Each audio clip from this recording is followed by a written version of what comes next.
வணக்கம் நண்பர்களே. Welcome to movie critic channel. இன்னைக்கு நம்ம பார்க்க போறது ரீசெண்டா தியேட்டர்ஸ்ல பிரதீப் ரங்கநாதன் மற்றும் விக்னேஷ் சிவன் இவங்க ரெண்டு பேரோட கூட்டணியில வெளிவந்திருக்கிற லிக் லவ் இன்சூரன்ஸ் கம்பெனி படத்தோட ரிவ்யூ பத்தி தான் தெரிஞ்சுக்க போறோம். இந்த படம் பிரதீப் ரங்கநாதனுக்கு இன்னொரு ஹிட் கொடுக்குமா இல்லையா அப்படிங்கிறத இந்த ரிவ்யூல தெரிஞ்சுக்கலாம். ஸ்கிப் பண்ணாம பாருங்க. படத்தோட கதை அப்படின்னு பார்த்தா இந்த படம் 2040 நடக்குது. மக்கள் எல்லாருமே எஸ்ஜே சூர்யா கண்டுபிடிச்ச லிக் அப்படிங்கிற ஒரு ஆப் மூலமா காதலிச்சுக்கிட்டு இருக்கிறாங்க. நம்மளோட ஜோடி நமக்கு உண்மையா இருக்கிறாங்களா இல்லையா அப்படிங்கிறத அந்த ஆப் காட்டி கொடுத்துரும். ஒரு நாள் பிரதீப் கீர்த்தி ஷெட்டிய பாக்குறாரு. பார்த்த உடனே காதல்ல விழுறாரு. ஆனா அந்த லிக் ஆப்ல இவங்களோட காதல் பர்சன்டேஜ் வெறும் 3% தான் காட்டுது. இதனால கடுப்பான கீர்த்தி ஷெட்டி பிரதீப்பை பிரேக்கப் பண்றாங்க.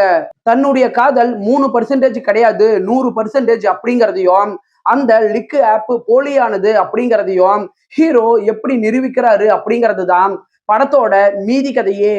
படத்தோட பாசிட்டிவ்னு பார்த்தா படத்தோட ரியல் ஹீரோ அனிருத் தான். படம் ஆரம்பிச்சதுல இருந்து முடிகிற வரைக்கும் அவருடைய பாடல்கள் மற்றும் பின்னணி இசை இது எல்லாமே ஆடியன்ஸை பல இடங்கள்ல கவருது. அவருடைய தீமா தீமா பாடலாகட்டும், எனக்கென யாருமே இல்லையே பாடலாகட்டும், இதெல்லாம் படத்துல நல்லாவே இருக்கு.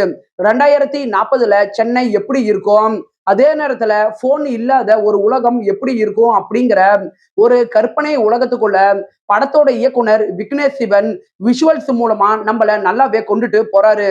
படத்துல லீடா நடிச்ச பிரதீப் ரங்கநாதன் ஆகட்டும், சீமான் ஆகட்டும், எஸ்ஜே சூர்யா ஆகட்டும், யோகி பாபு ஆகட்டும், கீர்த்தி ஷெட்டி ஆகட்டும் மற்றும் பல முக்கிய நடிகர்களாகட்டும் எல்லாருமே பர்ஃபார்மன்ஸ் வைஸா பிரமாதமா நடிச்சிருக்கிறாங்க. செல்போன் மற்றும் சோசியல் மீடியாவுல மூழ்கி இருக்கிற இந்த காலத்து தலைமுறைக்கு இந்த படம் நல்ல ஒரு மெசேஜா இருக்குது.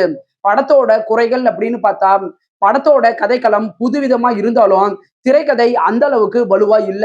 சில இடங்கள்ல இந்த படம் எமோஷனலா கனெக்ட் ஆக மாட்டுக்குது.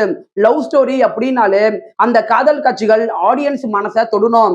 ஆனா இந்த லிக் படத்துல அது கொஞ்சம் மிஸ் ஆகுது. எஸ்ஜே சூர்யா மாதிரி ஒரு திறமையான நடிகர் இந்த படத்துல இருந்தாலும் அவரை இன்னுமே இவங்க கொஞ்சம் நல்லா பயன்படுத்தியிருக்கலாம். படத்துல வர காமெடி காட்சிகள் 50-50% தான் ஒர்க் அவுட் ஆகியிருக்குது. ஓவராலா இந்த படம் ஒரு ஆவரேஜான படம் தான். 10க்கு 6.3 ரேட்டிங் கொடுக்கலாம். இந்த படம் ஃபேமிலி வாட்சபிள். விருப்பப்படுறவங்க பாருங்க.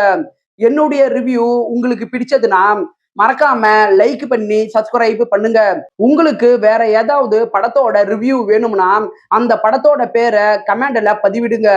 நாம வேற ஒரு வீடியோல சந்திக்கலாம். அது வரைக்கும் நன்றி, வணக்கம்.